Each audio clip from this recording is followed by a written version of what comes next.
agradecer a cada uno de ustedes porque se conectan, porque sacan un tiempo con Dios, porque estamos aprendiendo cosas que no son sencillas, son profundas, tienen bastante que podemos aprender.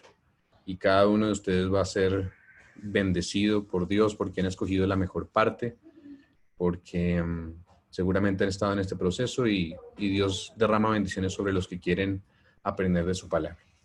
Así que voy a pedir que nos ayuden allí orando. Antes de eso, dar la bienvenida a Helen, ¿cierto? Tenemos varias personas que están aquí conectadas, como Helen. Yo sé que es nueva en digamos, en este espacio, así que bienvenida. Bienvenida a Carla. Carla ya ha estado con nosotros en otros momentos. Sin embargo, son personas que están ahí detrás del micrófono y no hablan mucho, pero bienvenidas también. Y bueno, pues a los demás también que en esta noche están conectados. Vamos entonces a elevar una oración a nuestro Dios. Pidámosle a Gloria que nos ayude con la oración esta noche. Buenas noches para todos. Buenas noches. Claro que sí. Buenas noches, Gloria. Sí. Oremos. Buenas noches. Buenas noches, Sandrita, Diego, ¿cómo están? Buenas noches para todos. Y gracias. Y Carlita, Dios me la bendiga. Ya la escuché. Sí. Ok. Bueno, un abrazo. Amado y buen Jesús que estás en el cielo, estamos aquí, un grupo de tus hijos. Agradecidos, Señor, porque nos has traído hasta acá, porque hemos pasado este día maravilloso, a pesar de las dificultades, Señor, pero llegar al punto donde podemos estudiar y aprender y conocer más de ti, Señor, de tu amor, de tu misericordia tan grande. Y el instrumento que usas, que es a Camilo, Señor, te damos gracias por esta oportunidad, porque es un privilegio poder venir en estos espacios para poder aprender, para poder conocer, para podernos ubicar dentro de lo que tú quieres para cada uno de nosotros, Señor. Gracias porque en medio de toda esta locura que se vive en este mundo, Señor, sabemos que hay una esperanza maravillosa y que cada día estamos más cerca a poder verte cara a cara, Señor, y saber que podemos ir contigo hacia el cielo y poder dejar todo esto, Señor. Pero que todo lo que estamos en este momento aprendiendo es lo que estamos preparándonos, Señor, para ese fuerte pregón, para poder predicar, para que seamos utilizados por el Espíritu Santo para compartir este mensaje con muchas personas, Señor. Tú sabes que nomás en nuestra misma familia queremos y anhelamos mucho de que cada uno tenga una relación personal contigo, de que te acepten como su Salvador personal. Pero, Señor, ayúdanos porque siendo luces tenemos que dar ejemplo, Señor. Y muchas veces nuestro carácter, nuestras cosas no nos lo permiten. Pero te pedimos que cada día nos ayudes a doblegar ese yo, ese ego, a tener ese carácter maravilloso, el cual tú tuviste en esta tierra y nos diste el ejemplo, Señor. Gracias, Señor. Gracias porque tu amor es lo mejor que nos ha pasado a cada ser humano. El que tú estés en nuestra vida es lo mejor y no nos cansamos de saberlo, de estudiarlo, de aprenderlo día a día, de ver tu mano poderosa en la vida de cada uno de nosotros, haciendo todas las maravillas que tú haces en nosotros, Señor. Gracias, muchas gracias. Y ahora que vamos a empezar, Señor, pedimos la unción de tu Espíritu Santo para que esté con nosotros acá, para poder entender todo lo que a través de Camilo nos vas a enseñar, Señor. Poder entender ese plan maravilloso que tú tienes desde hace tanto tiempo, desde antes de la fundación de este mundo, para la salvación de nosotros. Te lo agradecemos porque no nos merecemos, sin embargo, nos los has ofrecido y ofreciste a tu Hijo único para que tuviéramos esta oportunidad. Todo esto te lo agradezco, Señor, en el nombre de Cristo Jesús. Amén. Amén. Amén. Amén. Amén. Bueno, entonces comencemos con nuestro tema. Habíamos hablado que nuestro tema pasado era un poco más largo. De todas maneras, necesitamos contextualizar de nuevo. Estamos repasando y cada vez que repasamos comprendemos más. Yo sé que a veces es demasiada información, ¿cierto? Pero bueno, el Espíritu Santo va poniéndola y por eso aprovechamos para repetir cada vez que podamos. Habíamos quedado, digamos que terminando el lugar santo, pero vamos a repasar algunas cosas allí importantes y alguna cosa que se nos queda en las fiestas primaverales. Entonces, vamos a hacer un repaso. Recuerden que estábamos hablando del santuario y de la historia del pueblo de Israel, ¿cierto? Porque vamos a ver el santuario en varias historias, no solo en el pueblo de Israel, en la era cristiana, en nuestra vida, vamos a detallarlo, pero esta vez, digamos que nos ha tocado hablar del pueblo de Israel para comprender cuál era el objetivo que Dios tenía con el pueblo de Israel y que estaba sembrado allí en el santuario. Entonces hablábamos que para eso pues teníamos que usar todo lo que veníamos usando hasta acá. Entonces habíamos usado específicamente el año de la agricultura judío, algo de las fiestas, ¿cierto? Y que en ese mismo sentido, bueno, y los muebles, detallamos los muebles, en ese mismo sentido y en ese mismo orden es que la historia de las diferentes, digamos, entidades que han surgido en la historia se han movido. Entonces, hablando hoy del pueblo de Israel. Hablemos del pueblo de Israel con estos detalles que acabo de decir, ¿cierto? Teníamos que el otoño era la época en la cual se sembraba ¿qué? La cebada y el trigo. La cebada y el trigo, ¿cierto? ¿Cuándo se sembró la cebada y el trigo en Israel? En otoño. En otoño. En el otoño, ¿cierto? Pero específicamente ¿con qué evento?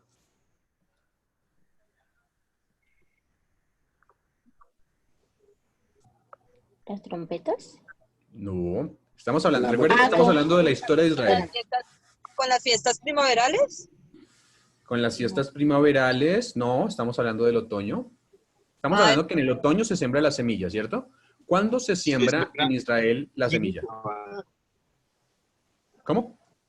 Diego, por ahí estaba. Cuando se siembra en Exacto, ¿cuándo se siembra en Israel la semilla?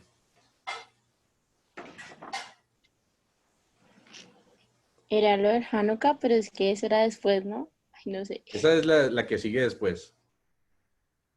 ¿Alguien sabe? ¿No sabe? No. Recuerden No me que lo acuerdo. detallamos. Tiene que ser en el otoño, ¿cierto? Y en el otoño lo que se sembraba y lo que, digamos que se celebra la siembra en Israel específicamente con la historia del pueblo de Israel, con el nacimiento de Sí, sí, con el de Abraham. Isaac. ¿Cómo es Isaac. que se llama? Ese. Isaac. Exacto. Entonces ahí se sembró la semilla porque hablábamos de una simiente espiritual, pero una simiente literal.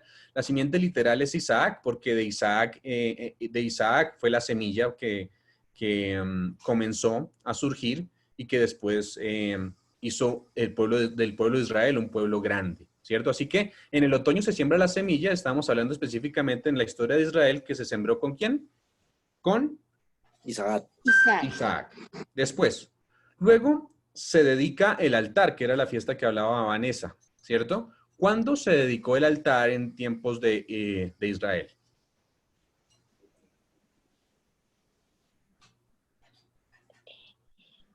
Con el Cuando sacrificio iban a matar a Isaac, Ajá. Exacto, allí se hace la dedicación del altar. Recuerden que ¿en qué época se daba eso? En en otoño. diciembre. En el invierno, más o menos, digamos que terminando casi el invierno, bueno, más comenzando el invierno, recuerden que los días por allá por el 25, 21 de diciembre comienzan a ser más largos porque hay más luz y entonces ahí se celebra la fiesta de las luces o la fiesta de la dedicación y específicamente en Israel, pues en la historia de Israel se ve cuando Abraham pone a su hijo allí en el altar, ¿cierto? Allí entonces se dedica el altar. Después decíamos que de ese periodo, después de que se hacía la dedicación, ¿qué venía en el pueblo, en el año de la agricultura judío?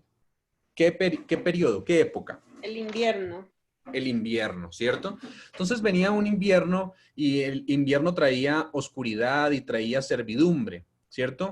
Y en esa época es específicamente cuando se pierde la verdad, ¿cierto? Cuando de repente la semilla estaba latente en la tierra, pero tenía que morir. Así que era un periodo donde no había luz, ese invierno no había luz, ¿sí? Y se pierde en el pueblo de Israel específicamente en la esclavitud. ¿Sí se acuerdan? Que estuvo 400 años esclavo en Egipto, que el llamamiento de Abraham comenzó con digamos, 30 años antes de los 400 años, comenzó el llamamiento de Abraham y después 400 años duraron esclavos en Egipto específicamente. Entonces, durante ese periodo perdieron la libertad y entraron en un periodo de servidumbre, ¿sí? Y recuerden que la servidumbre era ¿de qué pueblo? Eran esclavos ¿de qué pueblo? Egipto. Egipto. Egipto. ¿Y cómo se le llamaba Egipto? ¿Cómo se le llamaba Egipto en la Biblia, en Ezequiel, cuando leíamos? ¿Qué decían? No se escuchó de repente si alguien habló. Ya habíamos dicho que Faraón era como Satanás, ¿sí? Eso, muy bien. El dragón es la palabra, pero muy bien. El dragón, sí. El dragón es Satanás allí. Esclavo estaba entonces el pueblo en Egipto y estaba esclavizado específicamente por Satanás, podríamos decirlo, porque él es el que está detrás de todos los poderes. Por eso hablamos en el Apocalipsis que el dragón está detrás de todo, ¿sí? El que mueve los hilos de algunos imperios que se han querido ir en contra de Jehová, ¿cierto? Ahora, entonces venía el invierno, la oscuridad y en ese periodo de oscuridad la esclavitud, pero es interrumpida, el invierno es interrumpido ¿por qué época?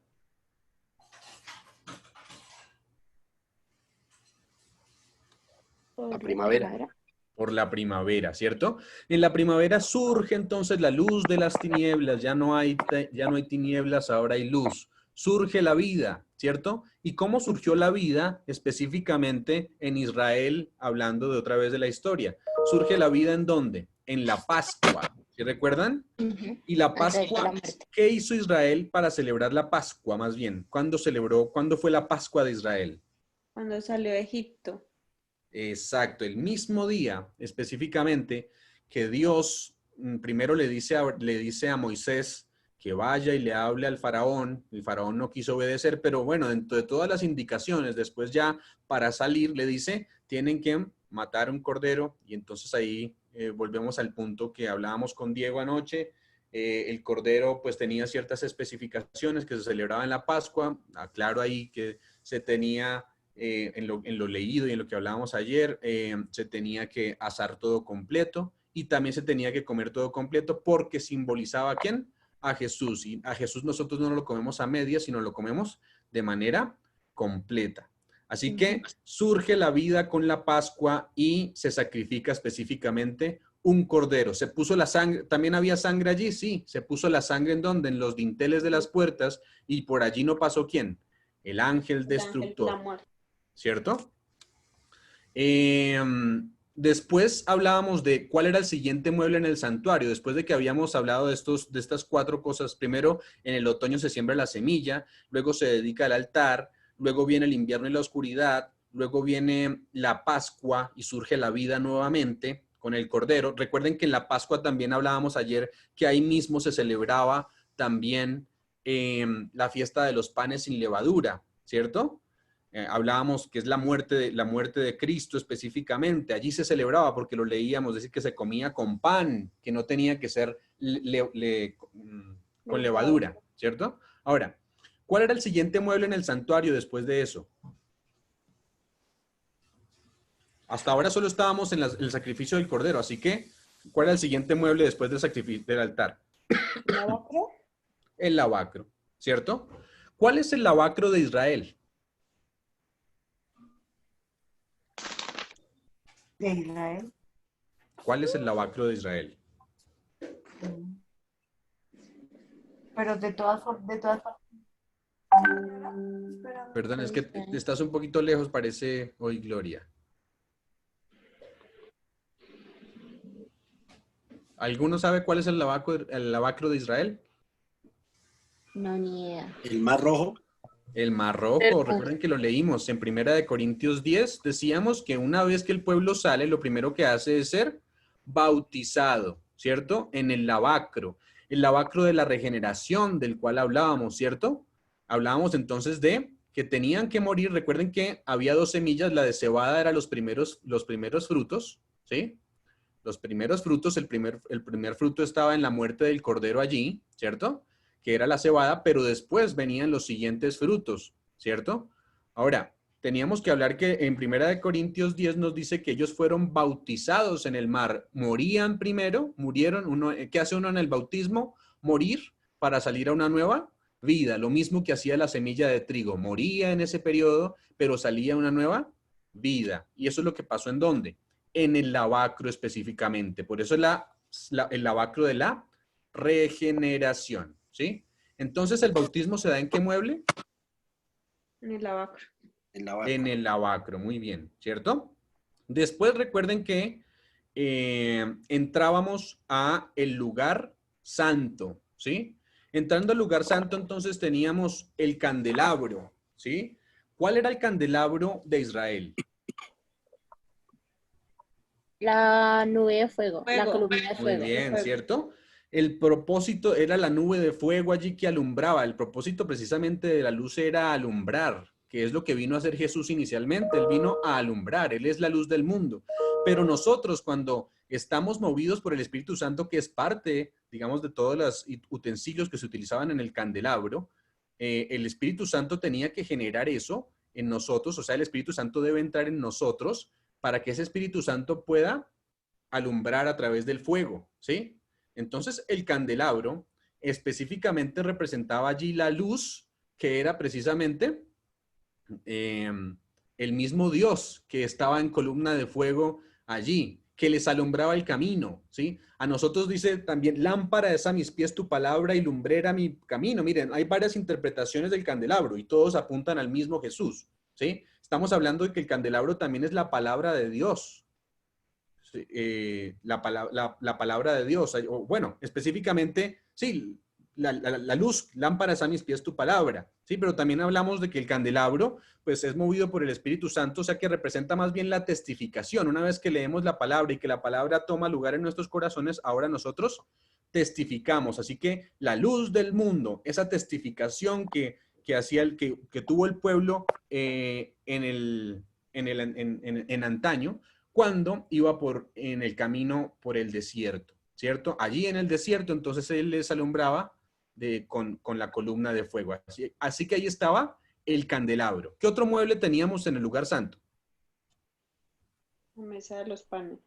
La mesa de los panes, muy bien. La mesa de los panes, decíamos, ¿qué representa en la historia de Israel la mesa de los panes? El maná. El maná. El maná, es más, les invito para que cuando ustedes tengan más tiempo, ustedes comiencen simplemente a hojear el libro de Éxodo.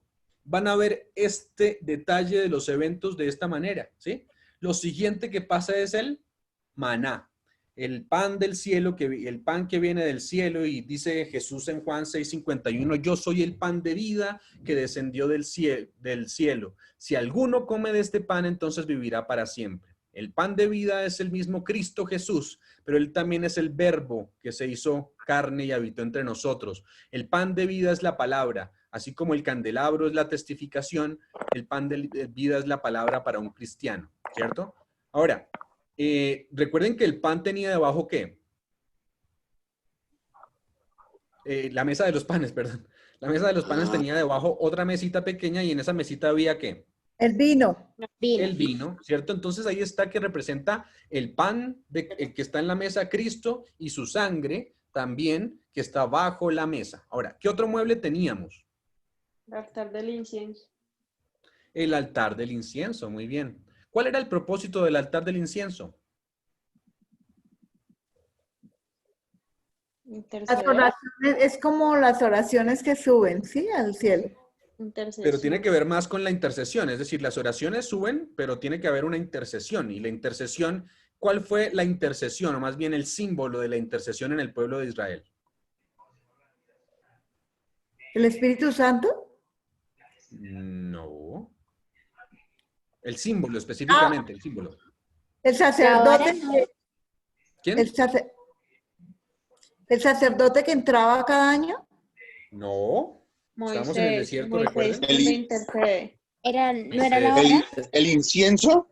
Moisés. Moisés cuando intercede. Moisés es el símbolo específico ¿de quién? Del altar del incienso, o más bien, ¿de quién? Del que intercedió por el pueblo. Recuerden que dijo, después de que cometieron el error allí en Éxodo 31, en Éxodo 32, perdón, cuando levantan en el Sinaí mismo, levantan ¿qué? El Becerro de oro. el becerro de oro lo levantan allí y entonces caen en apostasía, pero Moisés va e intercede ante el Padre y dice, Señor, ráeme de tu libro, ¿sí?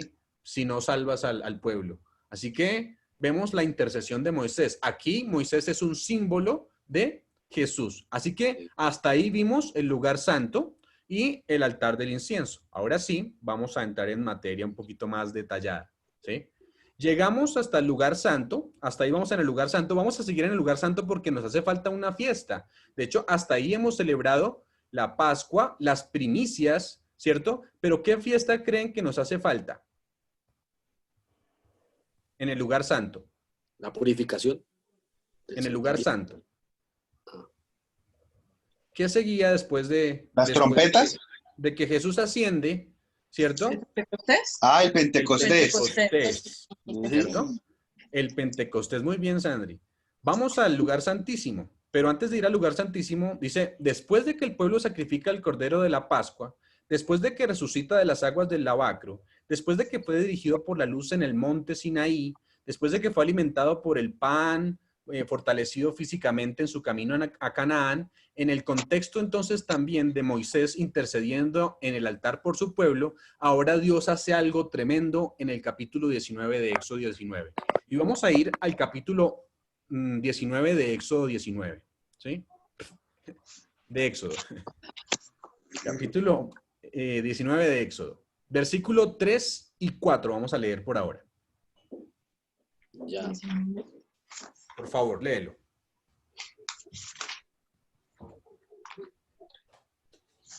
Y Moisés subió a Dios, y Jehová lo llamó desde el monte, diciendo, así irás a la casa de Jacob, y anunciarás a los hijos de Israel. ¿Sigo? Sí, hasta el 4. Vosotros visteis lo que hice a los egipcios, y cómo os tomé sobre alas de águila, y os he traído a mí. Pregunta, basado en no en lo que creímos, pero pregunta. Dice, ¿cuándo formó Dios el pacto con su pueblo?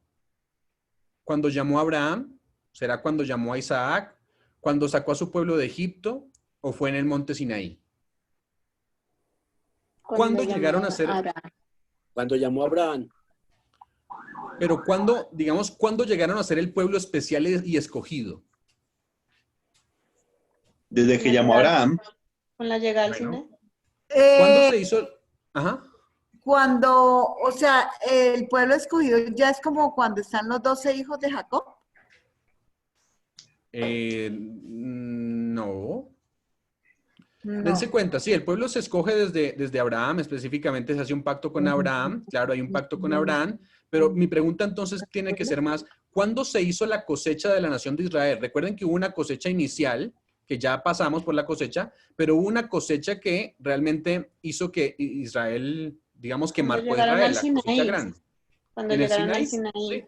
Específicamente, digamos que llegó a ser el pueblo de Dios completamente, y vamos a leerlo dentro de un momento, cuando se formó el pacto, cuando las condiciones del pacto estuvieron ya claras. Ahí llegó a ser parte del pueblo de Dios. ¿No es acaso el matrimonio normalmente el que hace un pacto con Dios, digamos que hablando en términos bíblicos? En el convenio, en el pacto de matrimonio es cuando se consuma, ¿sí? Ya se había escogido desde antes, pero aquí se consuma específicamente. De hecho, Patriarcas y Profetas, la página 310, nos dice específicamente que fue en el monte Sinaí cuando el pueblo de Israel fue incorporado como su pueblo, ¿sí? Fue escogido con Abraham, pero fue incorporado ¿con quién? En el monte de Sinaí, ¿sí? Esa nación, como ustedes lo dijeron, se sembró en los días de Abraham, ¿cierto? Pero se cosechó, ¿cuándo? En el monte Sinaí. En el Sinaí. Recuerden, las cosechas. Ya había habido una cosecha, claro, el cordero inicial, ¿recuerden? ¿Sí? Esa era la cosecha de cebada. Pero la segunda cosecha, que era la que hacía, la cosecha más grande, era la del Pentecostés. Y aquí específicamente, entonces, se cosecha en el Sinaí. Hay una evidencia de esto, ¿cierto? Antes que se dé la ley, ahora leamos el versículo 5 del mismo capítulo que estábamos leyendo, del capítulo 19. Dice, ahora pues, versículo 5, si diereis oído a mi voz y guardareis mi pacto, ¿cuál es mi pacto? Los 10 mandamientos. Vosotros seréis mi principal tesoro sobre todos los pueblos, porque mía es toda la tierra. Está claro, ¿no? Si usted, hay una condición, no sé si la alcanzan a ver. Dios pone una condición, pero ahí Dios tiene una cosecha grande, un pueblo. Pero la condición tiene que ver con, si guardareis mi pacto. Versículo 6. Y vosotros me seréis un reino. Está diciendo, ¿qué va a pasar si entran en el pacto? Vosotros me seréis un reino de sacerdotes y gente santa. Estas son las palabras que dirás a los hijos de Israel. En el Sinaí, entonces, tiene una cosecha. Dios cosecha, entonces, un pueblo. Entonces, ahora Moisés habla con los ancianos. Y vamos al versículo 7. Entonces vino Moisés y llamó a los ancianos del pueblo y expuso en presencia de ellos todas estas palabras de que Jehová le había mandado. Versículo 8. Y todo el pueblo, ¿qué dijo? Respondió a una. Y dijeron, todo lo que ha dicho Dios, haremos. Y Moisés refirió a Jehová las palabras del pueblo. Entonces, ¿cuándo cosechó la gran nación? ¿Cuándo se cosechó la gran nación de Israel? Cuando llegó al Sinaí. En el monte Sinaí. La gran cosecha de trigo. Recuerden que la cebada ya se había dado. Ahora esta es la gran cosecha de trigo, ¿cierto? Ahora, entremos al lugar santísimo, pero aclaremos algunos puntos ahí. ¿Era el plan de Dios? Esta es la pregunta que debo hacerles antes de entrar al lugar santísimo. ¿Era el plan de Dios que esperara 40 años para introducirlo en Canaán? ¿Ustedes creen que ese era el plan de Dios? ¿Que pasaran 40 años para introducirlo? No. No, rotundamente no, ¿no? El plan de Dios era que Israel fuera santificado directamente en el monte Sinaí, ¿sí? Y llevarlos a la tierra de Canaán directamente. En el año de la agricultura judío, no era el plan de Dios que hubiera un verano ni un invierno. Eso quiero decirles. No era ese el plan de Dios, ¿sí? Lo que Dios quería era que se sembrara y se cosechara de una vez. Se sembrara y se cosechara, se sembrara y se cosechara. Ese era el plan de Dios. El plan de Dios era que del lugar santo se condujeran directamente al lugar santísimo, inmediatamente. No tenía que pasar tanto tiempo. Hubo un hombre, sin embargo, aunque el pueblo no lo experimentó, ya vamos a darnos cuenta de eso, hubo un hombre que en el monte Sinaí sí experimentó la experiencia del lugar santísimo. ¿Quién creen que fue? Moisés. Moisés. Y vamos a ver cómo vivió la experiencia del lugar santísimo Moisés, ¿sí? Cuando Moisés descendió del monte, ¿qué característica tenía? Le resplandecía el rostro. Muy bien. Éxodo 34 nos dice que le brillaba el rostro con la gloria de Dios, ¿sí? Eso dice, y también dice 2 de Corintios 3, a Moisés le brillaba el rostro. Dios en el monte Sinaí, ¿qué hizo? ¿Reveló qué? Sus mandamientos, sus tablas. Perfecto. Su ley, sus mandamientos. ¿Quién escribió la ley? El dedo de Dios. Muy bien, el dedo de Dios. Ahora, ¿cuál de los tres? Porque pues Dios es uno, pero ¿cuál de las tres personas allí, de la deidad, escribió la ley? Dios. Dios Padre. Dios Padre. Bueno, es la pregunta, ¿Dios Padre? ¿O será Dios Hijo? ¿O será el Espíritu Santo? Ayer me soplaron que era el Espíritu Santo. Muy bien, ¿cierto? Fue el Espíritu Santo. Nunca lo habíamos visto antes. Ustedes dirían, no, ese Camilo está diciendo como cosas extrañas. Pero vamos a darnos cuenta que sí. ¿Quién escribe la ley en nuestros corazones? El Espíritu Santo. El Espíritu Santo. De hecho, si ustedes leen Jeremías 31, del 31 al 34, se van a dar cuenta que dice que este es el pacto que haré con la casa de Israel. Y dice, pondré mis leyes en sus corazones. Y el único que puede poner las leyes en sus corazones es el Espíritu Santo. Entonces, pregunta, ¿él escribió la ley en el corazón de Moisés? Sí. Sí, claro. Seguro. ¿Qué había encima del arca del pacto? Las tablas de la ley. Más bien, ¿qué se manifestaba encima de la Shekinah, la presencia de Dios. Muy bien, la gloria de Dios, ¿cierto? Se manifestaba. Y cuando Moisés desciende, ¿qué tiene en el rostro? La gloria de Dios. La gloria. Eso quiere decir que si la ley estaba dentro del arca y si la gloria estaba sobre el arca, Moisés tiene la gloria en su rostro, entonces la ley debe estar escrita en el corazón de Moisés, ¿cierto? Era el mismo plan que tenía Dios con Moisés, el plan para el pueblo entero. Totalmente.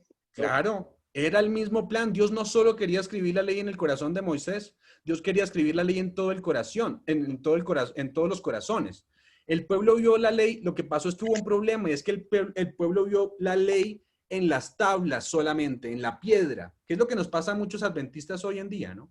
Muchas veces vemos la ley allí en la tabla, pero lo que Dios quiere es escribir la ley en nuestros corazones, Que la tener una vivamos, relación conmigo, ¿cierto? Ajá.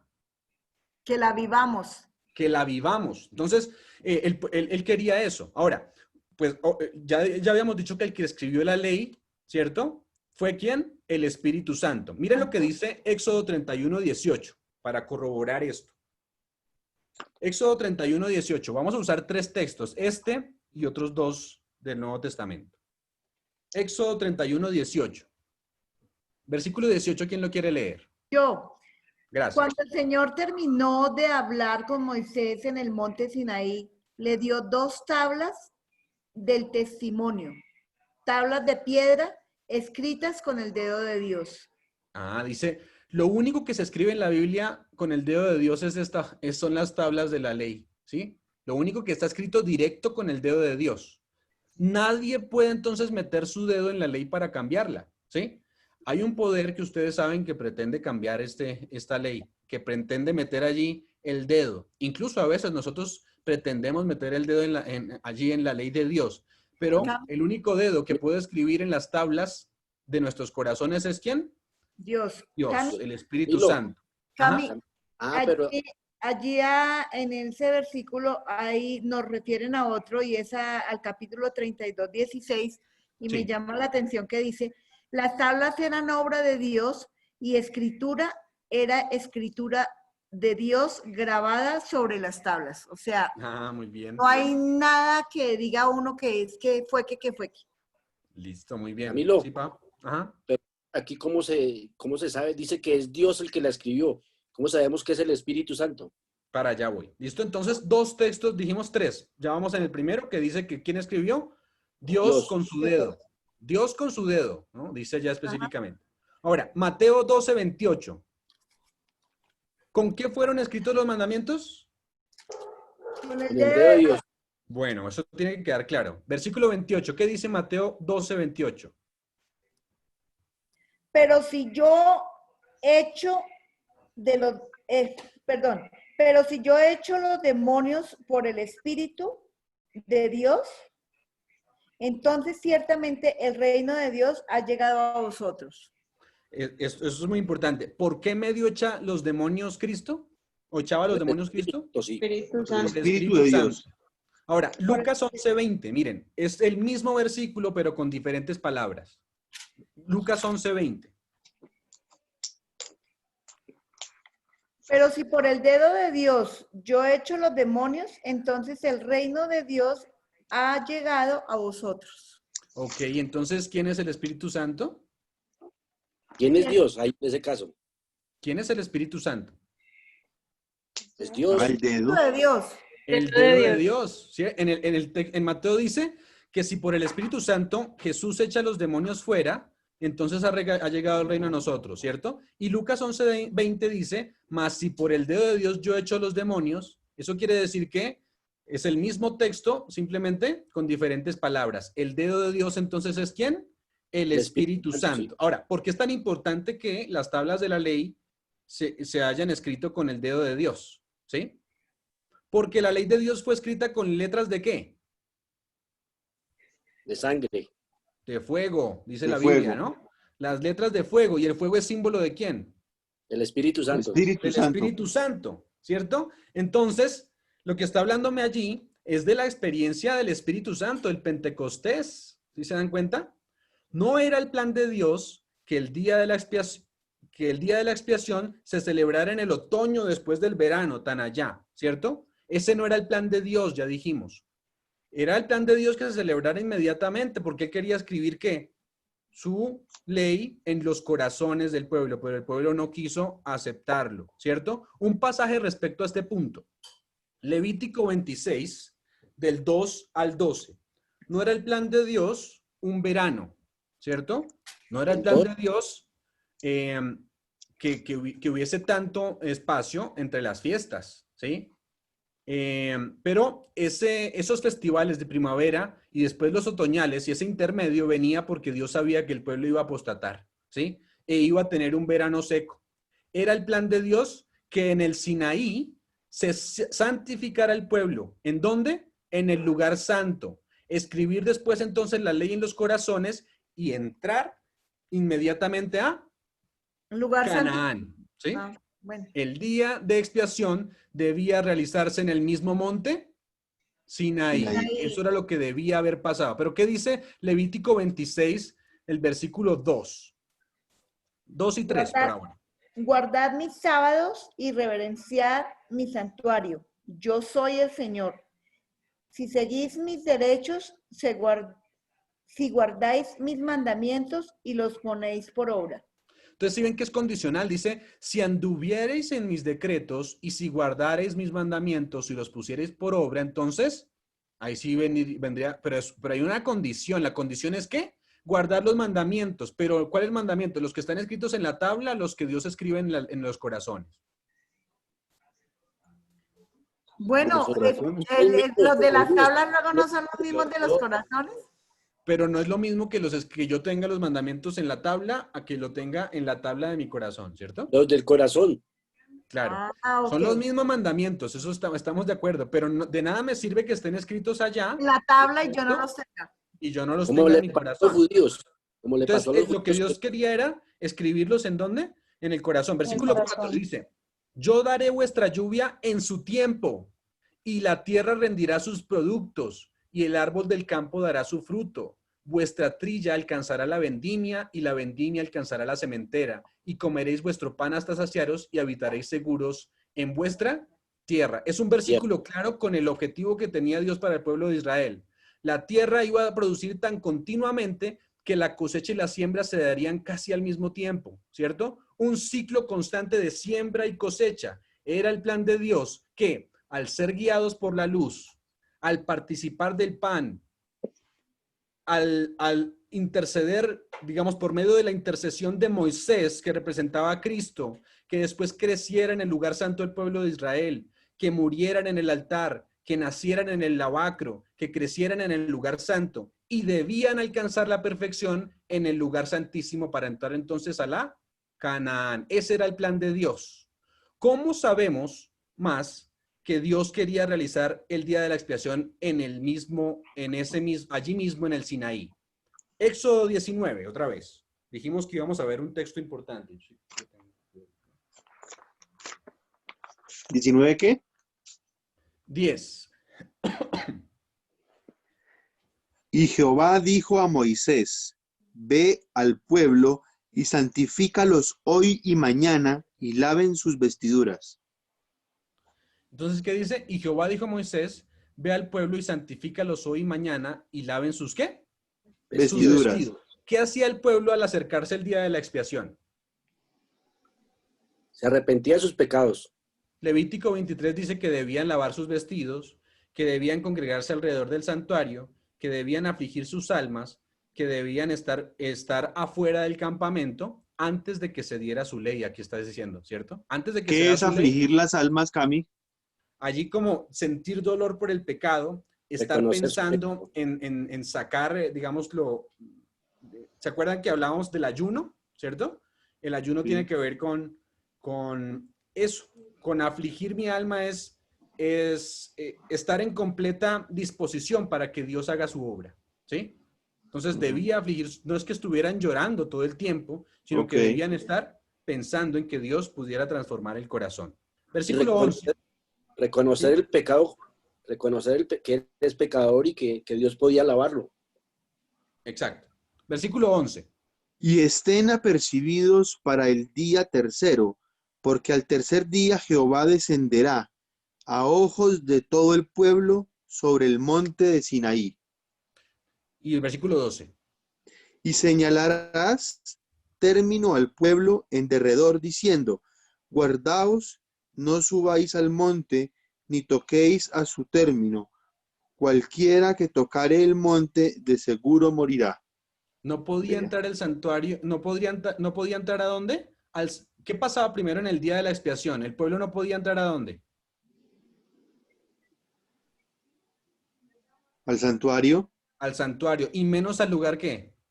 Santísimo. No podía, santísimo. aquí estamos viendo lo mismo, ¿cierto? Era Sí. señal de lo mismo. Dice que no, ni siquiera toquéis sus límites, ¿sí? Cualquiera que tocara el monte, ¿qué pasaba? Moría. Moría. Cualquiera que no estuviera en el día de la expiación en sintonía con el sacerdote o que entrara al lugar santísimo, ¿qué pasaba? Pues moría. Moría. Asimismo pasaba entonces en el día de la expiación. Eso quiere decir que vamos viendo que se parece mucho a lo que Dios quería en el día de la expiación. Versículo 13. No le tocará mano, mas será apedreado o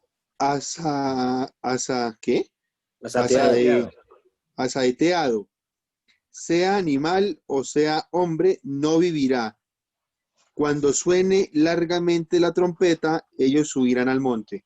Cuando suene la ¿qué? La trompeta. Trompeta. La trompeta. Están celebrando entonces allí las trompetas. Recuerden, ¿cuándo se celebraban las trompetas? 10 días antes se celebraban las trompetas. Estamos entonces hablando de las trompetas. Versículo 14. Y descendió Moisés del monte al pueblo y santificó al pueblo y lavaron sus vestiduras. ¿Dónde nos santificamos nosotros en el tabernáculo? En el lavacro. No, un poquito más allá, en el lugar santo. Allí somos santificados, ¿sí? ¿El altar del incienso? No, en el lugar santo. ¿Sí? O sea, en general. Y ahorita vamos a darnos cuenta cuáles son los tres pasos de la santificación. ¿Alguno sabe? Redención, Sí, justificación. aplicación. Pero, digamos, para ser santificado hay que hacer tres cosas. Si usted quiere ser santificado, si queremos ser santificados, hay que hacer tres cosas.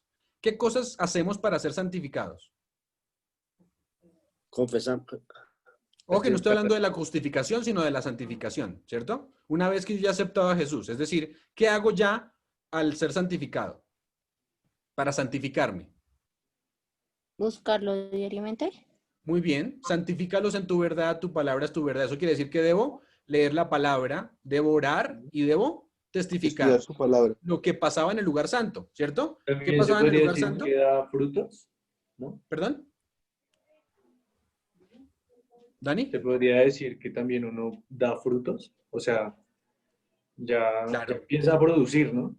Claro, en la santificación es el proceso que dará toda la vida, pero es ese proceso que tiene que producir frutos, si no, no hay santificación. Por eso tiene que ver con, en el candelabro, la testificación, en el Claro. altar del incienso, la oración, en la mesa de los panes, la lectura de la palabra de Dios, ¿sí? Las tres cosas hacen que yo me santifique, por eso la santificación se da en el lugar santo, Santo. ¿sí?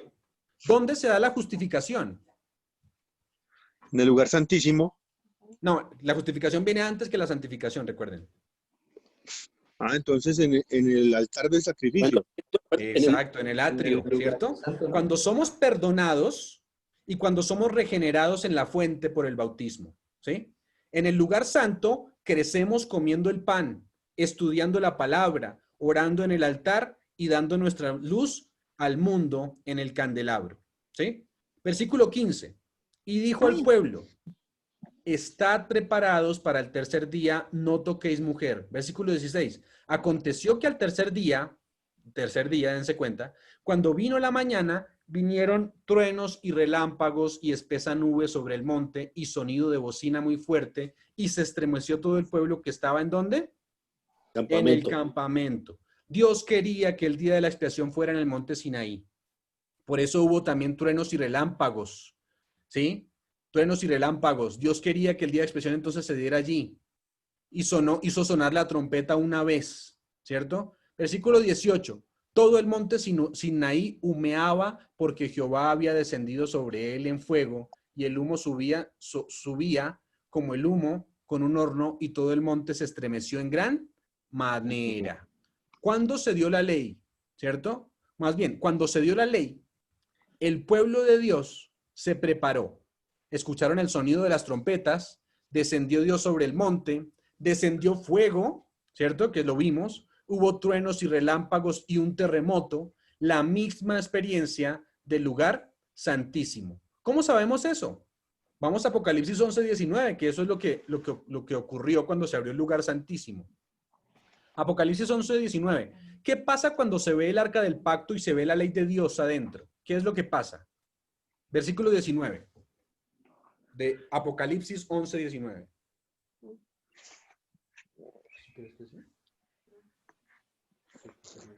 Y el templo de Dios fue abierto en el cielo, y el arca de su pacto se veía en el templo, y hubo relámpagos, voces, truenos, y un terremoto grande y granizo.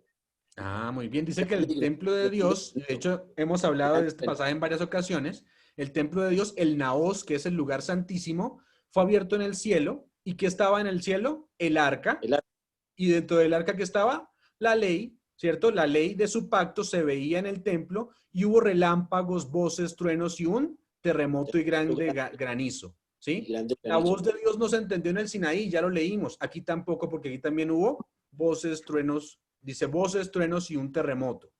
¿Cuándo quería Dios que se celebrara el día de la expiación en el lugar santísimo? Pues en el Sinaí. Y luego quería básicamente que se celebraran ahora sí los tabernáculos en Canaán, que cuando ya entraran a Canaán se celebraran los tabernáculos. En el éxodo de la iglesia adventista, que lo vamos a estudiar luego, no era el plan de Dios que nosotros estuviéramos hoy aquí. No es el plan de Dios que estuviéramos hoy aquí. Este mundo no tiene nada que ofrecernos. Quería prepararnos para estar listos, pero solo hubo, y allí, en el pueblo del Sinaí, solo hubo una persona que experimentó eso. ¿Por qué? Porque el Espíritu Santo grabó su ley en su corazón. Tremendo, ¿no? El plan de la salvación está detallado en la historia de Israel. Vamos a ir allí a Apocalipsis 16 para complementar. Apocalipsis 16, ¿sí?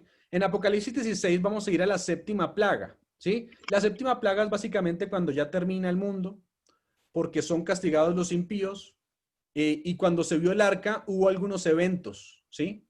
Porque los impíos van a ser destruidos. Versículo 19 de Apocalipsis 16. Dice, ¿qué dice? Y la gran ciudad fue partida en 3 partes, y las ciudades de las naciones cayeron, y la gran Babilonia vino en memoria delante de Dios, para darle el cáliz del vino del furor de su ira. Versículo 20 y 21.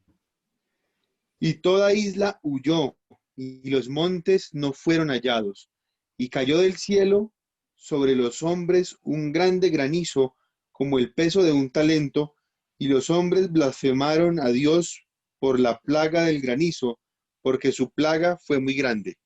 Ahí específicamente nos habla del granizo, ese granizo que nos está diciendo ahí, Ezequiel 38 y 39, cuando tengan tiempo, nos dice que no es hielo, es fuego, bolas de fuego, ¿cierto? Pero después ahí vemos que sale la voz de Dios. Ahora, ¿qué hay cuando sale la voz de Dios? Versículo 18. Otra vez volvamos al 18. Y hubo voces y relámpagos y truenos, y hubo un gran temblor, un terremoto tan grande cual no hubo jamás desde que los hombres han estado sobre la tierra. ¿Qué revela Dios cuando viene por segunda vez? Según lo que hablamos, revela la ley, ¿sí? Revela la ley, ¿sí? ¿Por qué la ley? Porque hemos visto la misma experiencia en el Sinaí y hemos visto la misma experiencia de los filisteos o la misma experiencia. Cada vez que se revela la ley, hay una serie de eventos, hemos dicho, ¿no? Pero aquí se revela la ley, ¿por qué qué? Porque los filisteos o los incircuncisos han violado la ley de Dios. Y como la han violado, entonces, del arca del pacto vienen, de la ley directamente, vienen esas plagas, ¿sí? Entonces, ahí está la ley. Eso pasó en Éxodo. Eso quiere decir que esto es serio, si se dan cuenta. No es, lo que estamos estudiando no es algo intelectual o simplemente algo académico que estemos aprendiendo solo. Solo los que guardan los mandamientos por amor a Jehová se van a salvar.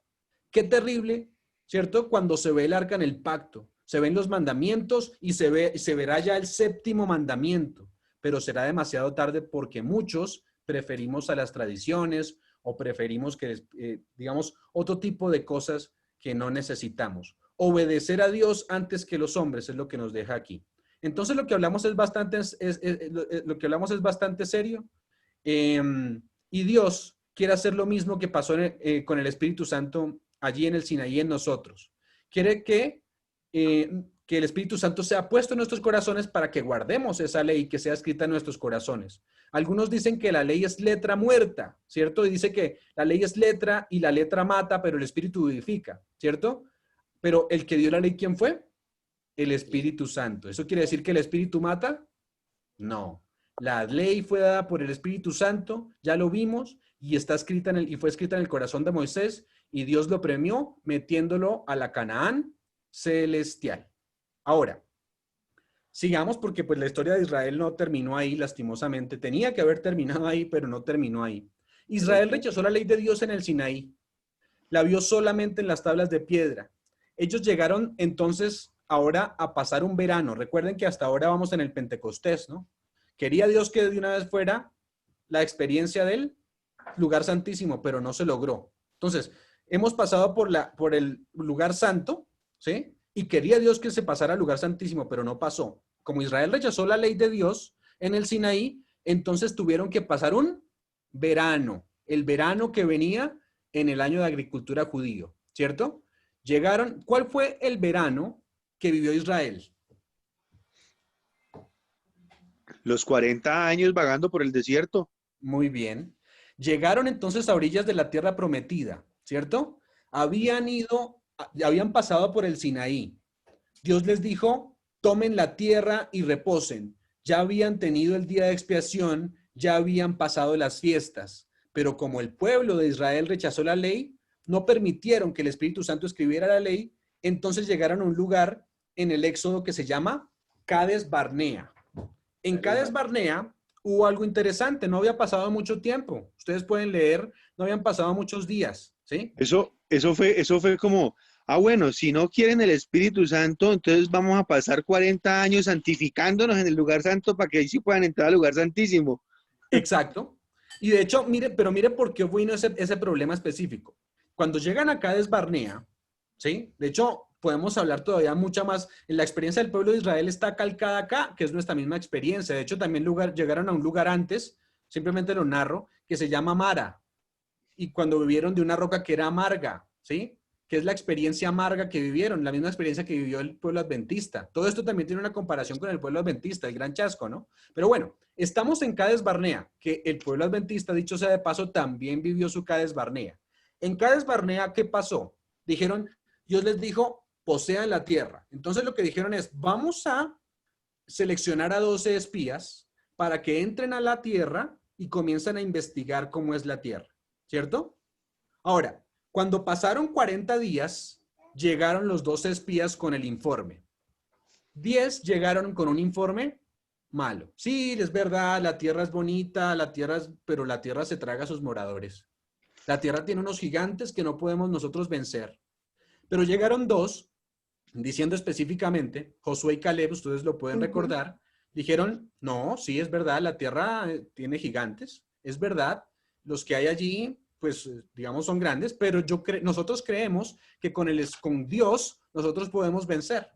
Esa experiencia tiene que ver con una justificación por la fe. Nosotros no podemos vencer el pecado, pero hay alguien que lo puede vencer, que es el que nos conduce, que es el mismo Dios. Así que si aceptamos a Jesús, nosotros podemos vencer el pecado. Pero muchos hoy en día dicen, no podemos vencer el pecado. Y por eso nos quedamos en el pecado y nos gusta que nos tapen o nos limpien con pañitos de agua tibia, ¿cierto? Pero específicamente lo que Dios quiere es entrarnos, porque Él nos lo ha prometido. Él nos ha dado la fuerza, Él nos ha dado todo lo que necesitamos. Y eso fue lo que pasó allá. 10 dijeron, no se puede. Rechazaron la experiencia de que Jesús que Dios era el que conducía al pueblo y el que iba a vencer. El pueblo entonces se rebeló contra Jehová en ese momento. Dijeron, no podemos. Y lo que pasó es que Dios les dijo, por cada día que estuvieron mirando la tierra, van a pasar un año en el desierto. Por eso pasaron 40 años. 40 años entonces de verano, de calor en el desierto. Uno por cada día que habían pasado allí los espías. ¿Qué venía después del Pentecostés? ¿Qué fiesta? ¿Las otoñales? Las otoñales. Ya vamos para allá entonces. El Pentecostés que cayó sobre los apóstoles, ¿cierto? También cayó en la iglesia cristiana, que vamos a detallar la siguiente vez, si hoy terminamos, alcanzamos a ver la historia de la iglesia cristiana en el santuario. En la historia de la iglesia cristiana también hubo un descenso del Espíritu Santo, ¿en dónde? En Hechos. Ustedes se dan cuenta en el día del Pentecostés específicamente. Hubo un día en el que descendió el Espíritu Santo y descendió con lenguas de fuego. ¿Sí ven que no es casualidad? Todo está milimétricamente dicho. Las lenguas de fuego, en el Sinaí descendió ¿qué? Fuego también, ¿cierto? Entonces, allí reveló su ley, igual que en el monte Sinaí. La misma experiencia de la iglesia cristiana es la iglesia que pasó también el pueblo de Israel. ¿Cuántos hombres en la historia de la iglesia cristiana, y hablando de la iglesia adventista, cuántos hombres dijeron que se podían tomar la tierra? 2. 2. Lo mismo pasa en la iglesia de la historia, en la historia de la iglesia adventista. 2 hombres en 1888, el famoso rechazo de la justificación por la fe, 2 hombres se levantaron con el mensaje de la justificación por la fe. Pero los adventistas, en pleno congreso, rechazaron el mensaje. Por eso todavía estamos hoy viviendo 40 años en nuestro desierto, ¿cierto? Después de 40 años, llegó el pueblo, pasaron los 40 años, y entonces llegó el pueblo a las orillas del Jordán, ¿sí? De hecho, dicho sea de paso, que es muy importante aquí, cuando llega el pueblo a orillas del Jordán, o más bien mientras el pueblo estuvo 40 años en el desierto, solo hubo 2 actos de fe. El primero, cuando pasaron el Mar Rojo, y el segundo, cuando pasaron el Jordán también, ¿sí? Solo 2 actos de fe en 40 años del pueblo. ¿Qué pueblo, no? Pero a veces somos nosotros así. Solo 2 actos de fe. Ahora, hubo una apostasía allí final a orillas de Canaán. Murieron 24,000 hombres. Ustedes dirán, ¿cuál fue? Hizo Dios una separación entre buenos y malos. ¿Qué se hacía en el otoño? En las fiestas de otoño, se separaba los buenos y los malos. Aquí, ¿qué pasó en el pueblo de Israel? Murieron 24,000, ¿por qué? Ustedes recordarán la historia. Balaam trató de maldecir al pueblo. Y entonces Dios lo manda, Balac, el rey, le decía, ve y maldice al pueblo, y cuando él iba a maldecir, en vez bendecía, ¿cierto? Además, lo que pasó es la famosa historia de la burrita. Iba en la burrita, y a pesar de que la burra le hablaba, él estaba empeñado en ir a maldecir al pueblo. Y cuando iba a maldecir al pueblo, salían más bendiciones. Así que no pudo desde afuera, Balaam. No pudo desde afuera, Balac ni Balaam. Entonces, ¿qué hizo? En vez de que lo hiciera desde afuera, se introdujo desde adentro. ¿Y qué hizo? Introdujo mujeres adúlteras, ¿sí?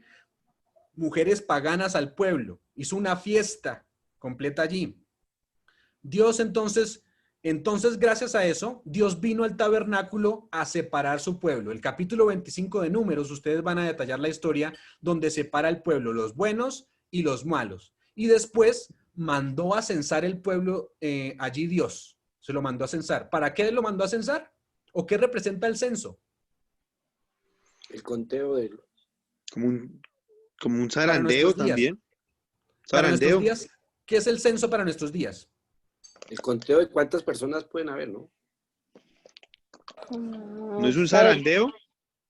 No.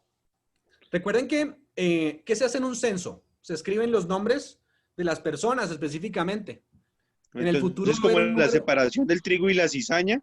Exacto. Estamos hablando de el juicio. El censo es como el juicio, ¿cierto? Ahora, ¿se acuerdan el número de los sellados de los que habla? ¿Alguien habló? 140. Una pregunta. Sí. Cami, ¿por qué, o sea, como textos de lo que hemos venido hablando esta semana en la lección de la escuela sabática, me hago la pregunta, o sea, ¿por qué Dios se enojó por ellos haber hecho este censo? Perdón, no escuché. ¿Cómo? ¿Por qué Dios se enojó por ellos haber hecho ese censo? Ah, no, este no es el censo del enojo. El del enojo es el de David. Es el de David. Es el de David. Sí. Ok. Sí, recuerden de hecho, el pecado de David, pero ese es otra historia. Este censo lo mandó el mismo Dios. ¿Sí? ¿Para qué el censo? Para saber quiénes iban a poseer la tierra, específicamente.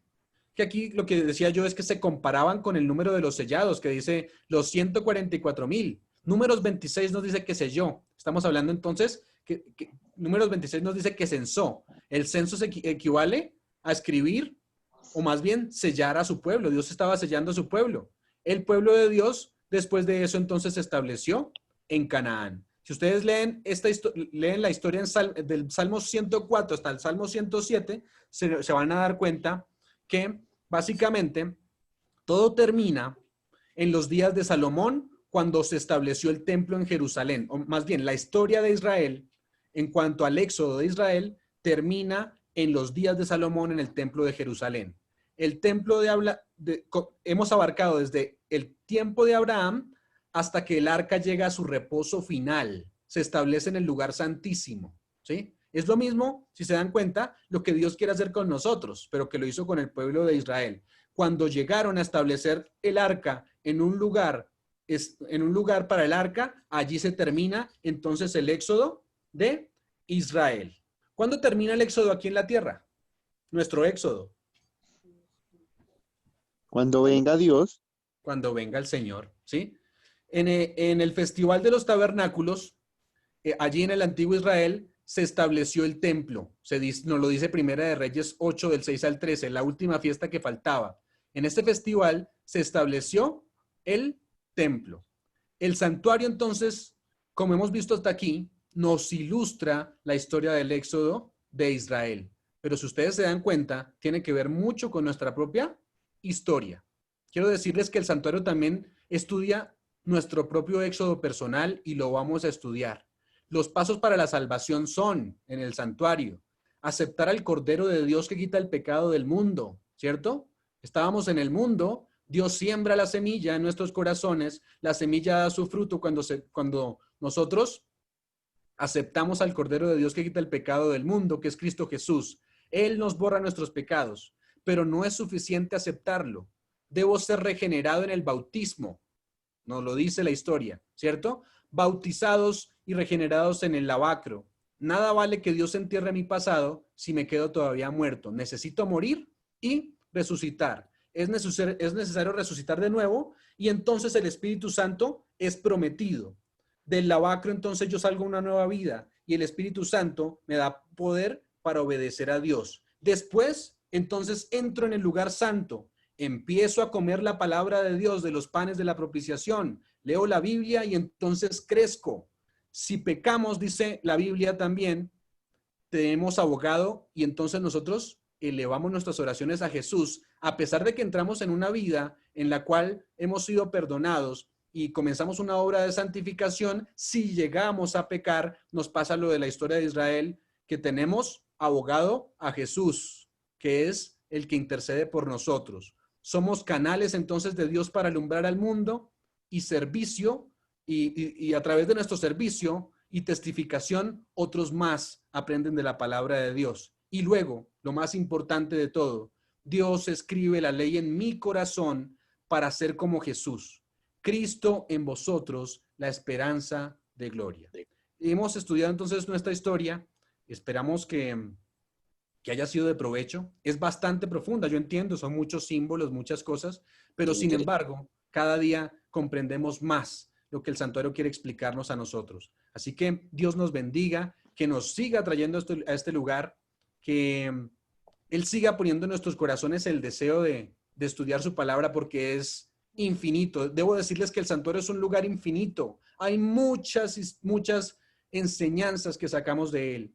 Pero lo más importante que lo que leímos hoy, o lo que estudiamos hoy, tiene que ver con, miren lo que le pasaba al pueblo de Israel. Dejó escrito en las tablas de la ley. Puede que el Espíritu Santo las haya escrito, pero si el Espíritu Santo no las escribía en sus propios corazones, el pueblo de Israel nunca iba a ser transformado. Y nosotros vivimos en un éxodo básicamente porque no hemos querido todavía ser transformados.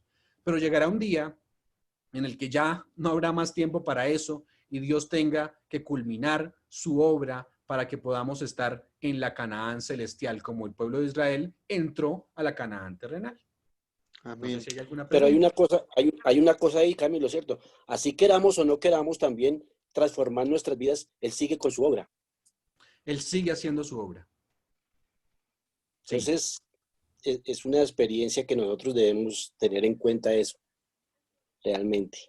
Y es un plan que no solamente es para aprender esto de lo que está en el santuario y compararlo con el pueblo de Dios, sino que es una tarea que nosotros debemos hacer. Cuando reconocemos eso, es una tarea que tenemos que hacer, ¿cierto? Para seguir esparciendo esa semilla, digamos, esa palabra, para que lo conozcan a Él, ¿no? Y Quiero decirles que cada vez se pone mejor. ellos tenían la ley plasmada en 2 piedras. Nosotros tenemos toda la vida, desde el principio hasta el final, impresa en una Biblia, y es lo que tenemos que guardar en nuestros corazones para siempre. Amén. Que así Y eso sea. lo hace el Espíritu Santo, ¿cierto? Quiero Coloca decirles que en tu corazón. este tema, quiero decirles que, o sea, yo vengo estudiándolo y cada vez se pone mejor. De verdad que Bastante hay interesante. momentos en los que se ponen, la siguiente que veremos es la historia, el éxodo de la iglesia cristiana específicamente, y vamos a darnos cuenta de cosas que tal vez nunca habíamos visto, y lo digo porque el santuario es muy grande. Pero lo más grande es lo que ustedes acaban de decir. Necesitamos realmente que esto entre en nuestro corazón. La historia de Israel se repite en nuestra historia, pero a veces no aprendemos a pesar de lo que haya pasado con el pueblo de Israel, ¿sí? Hay un deber que Dios nos ha puesto, que es primero entenderlo en el santuario, ser santificados a través de él, pero eso solo lo logramos cuando comprendemos su palabra, y su palabra tiene mella en nuestros corazones, no hace mella en nuestros corazones. Qué bueno. Muchas gracias, Cami. Con mucho gusto. Gracias, Cami. Súper, súper. Gracias. Cami, Eso es muchas verdad. gracias. Lo que tú dices es muy cierto. Entre más uno va estudiando, o hablo por mí, entre más voy conociendo y voy estudiando esto, más se enamora, más se atrae uno, más quiere saber. Sí, cierto. Así es, y los invito, pues yo sé que en estos días muchos hemos, digamos, decaído en nuestro deber porque ya comenzamos a tener, digamos, las actividades normales de la semana y estamos como que saliendo de la cuarentena. Pues digamos que lo que vamos a hacer es que vamos a tener solamente los miércoles, vamos a dejar los miércoles solamente para esto. Básicamente pues sí, digamos que yo dedico el tiempo a veces y digamos que necesitamos pues dedicar un espacio mejor, y pues sé que no todos a veces tienen como el momento en la semana, solamente de repente una vez, entonces lo hago más por ustedes porque a mí me gusta hacer esto. Sin embargo, pues tal vez si no seguimos en el proceso completo y si no nos damos espacio, pues no vamos a poder aprender todos. Así que mejor que sea una vez a que sea 2 veces y que faltemos y que no estemos como en el mismo proceso, ¿no? Y como tú dices también, el que no conoce la historia está condenada a volverla a vivir, ¿no? Y a nosotros tenemos mucho de ese pueblo que uno dice, ese pueblo sí fue tremendo, de lo que hizo ese pueblo, sí no aprovechó lo que Dios le dijo. Pero estamos así porque un día estamos muy bien animados y pasa un tiempito y a la otra semana ya no queremos escuchar o escuchamos muy poquito. Y nos pasa así, un día estamos bien, otro día no, otro día sí. Realmente tenemos que estar siempre con ánimo, con ganas de hacer más. Va a tocar entonces orar porque la cuarentena vuelva y se extienda, a ver si seguimos los estudios. Eso sí será, porque la cuarentena sirvió, menos sacó algo bueno en la cuarentena, que es eso, ¿no? Que pudimos, sí, muchísimo. Cami, quiero hacerle una pregunta. Pues lo que usted dice de la cuarentena, que ya pues está prácticamente normalizando muchas cosas. Mi pregunta es, como todos vivimos lejos, ¿ese espacio seguiría y permanecería a pesar de que se terminara pues la cuarentena? Sí, claro que sí. Sí, por ahora sí, todavía más. Nosotros... Sí, lo que pasa, voy a meter la cucharada, lo que pasa es que se va a dejarlo del lunes, pero lo del miércoles pasa a ser de 3 horas. No se preocupen. Eso está muy bien. No se preocupen. Viene esa, William, muy bien. Eso es. Pero sí, estoy de acuerdo con Willy. Al menos que sí, digamos, si se va a dejar solo un día, pues no sé qué tan duro será para el maestro Camilo, sostenerlo por 2 horas, yo sé que no es difícil Media para hora él, más. ¿sí? Pero sí dejarlo, si es solo los miércoles, al menos que entonces la gente se disponga de 7 a 9. Claro. Vamos a tratar de todas maneras de hacerlo corto, es decir, pues corto me refiero a lo que viene el tema, ¿no? Lo que viene en el tema, ¿no? Que nada quede inconcluso, pero sí, digamos que, pues lo mismo que llevamos hasta aquí. De hecho, hoy fue más rápido, ¿no? 1 hora y 20 es lo que nos estamos demorando más o menos, 1 hora y 30. Pero vamos a completarlo cuando sea necesario completarlo. Dejarlo para... Sí. Claro, teniendo en Deberíamos, cuenta una oremos, cosa, oremos. que Oremos. ¿Quién quiere Listo. ayudarnos con la oración? Bueno. De repente, Libni. ¿Quién? Livni que está ahí escondida detrás del Livni. micrófono. No está por ahí de repente. Pidámosle a Luisa, No, ya Luisa está. que nos ayude. Sí, Luisita. A ver, bueno, oremos. Padre amado que estás en el cielo, te agradecemos muchísimo por este día que nos regalaste, Señor, por tus cuidados, porque sabemos que te preocupas por cada uno de nosotros. En este momento queremos en especial agradecerte por esta meditación que tuvimos, Señor, porque estamos aprendiendo más de ti, conociendo que tu pueblo en el pasado tuvo que pasar diferentes cosas y queremos, Señor, aprender de ellos para no tal vez caer en los mismos errores, para poder depender totalmente de ti, para actuar más con fe, Señor, y menos de pronto con vanagloria. Ayúdanos a ser salvos, Señor, porque conocemos que en nosotros no hay poder ni nada que nos ayude a realmente alejarnos de este mundo y del pecado que nos gobierna. Solo en ti encontramos ayuda. Gracias porque nos escuchas, gracias porque nos perdonas y porque estás con los brazos abiertos siempre para recibirnos. Cuídanos en esta noche y permítenos contar siempre con tu compañía. En Cristo Jesús te lo suplico y te lo pido todo. Amén. Amén. Amén. Gracias, Bueno, Amén. amén. Muchas gracias a todos.